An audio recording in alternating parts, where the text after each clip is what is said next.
Chris Green. I'm a designer in residence at the Design Museum, and I'm currently working on urban applications for drones. It's basically looking at how drones can be integrated into the urban fabric. The theme was migration, and so I'm sort of thinking about drones as almost these kind of migratory particles in the city that can move from A to B and undertake useful tasks in new ways. So one is in home, another is out across the wider urban landscape, across the rooftops, and the other is in more natural environments and green spaces in the city. And they all look at what the implication of drones would be on those different environments. So for example, in the home, the drone is designed really as this kind of consumer product, almost like it's almost designed like a domestic ornament, like something that you would just be very happy to have in your home, but it's actually a personal companion and a home security device.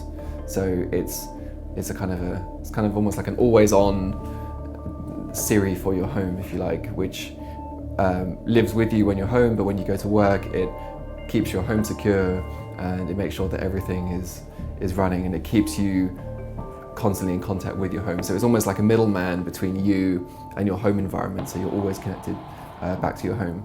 So one is looking at how we might create new urban farming models across the city, across the rooftops. So it's looking at how drones could sort of unlock some of the untapped potential of the city as a productive space. So in this model, the drone is a tool, and it carries all the necessary tools to perform the whole life cycle of urban farming, from sowing the seeds to maintaining and harvesting the crops. It's designed as, it's not so much designed as a drone that can carry these tools, it's more designed as a series of tools that now have the intelligence and the autonomy to fly and perform tasks across the city. So it's a self-maintaining system. And using this, it allows us to imagine new spaces where we can grow crops efficiently and create this new system of urban farming.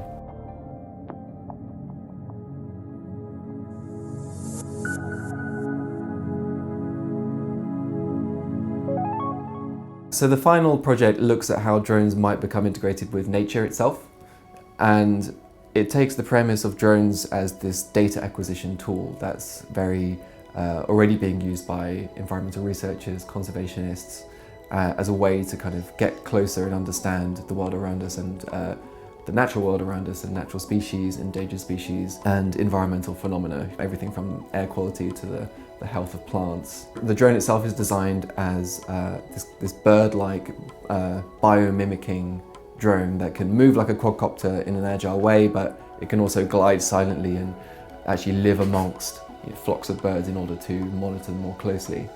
But then the film in the exhibition actually explores what are the potential implications of this if this becomes commonplace. It tells the story of these new hybrid digital birds that live within the green spaces of London, and explores what might happen if some of these actually get lost and we don't actually know who these belong to anymore, but they're still gathering data and they're still watching us and they're still learning about the environment. And so in the same way as we had discomfort with the large amount of CCTV cameras that became ubiquitous across the country in the past couple of decades, is this the new CCTV camera, and is this the new sort of digital species that we have to kind of live amongst and live with? And for me, it's not any necessarily utopian or dystopian. It can play out in a number of different ways, and the three narratives that are showing, one I would say is more utopian, one is quite banal, and one is maybe a bit more dystopian. But I don't think it's a clear-cut thing. The project actually tries to address some of these concerns. It kind of addresses our aspirations for the technology. What can we do with it for good? But at the same time, we should be kind of critical of the implications.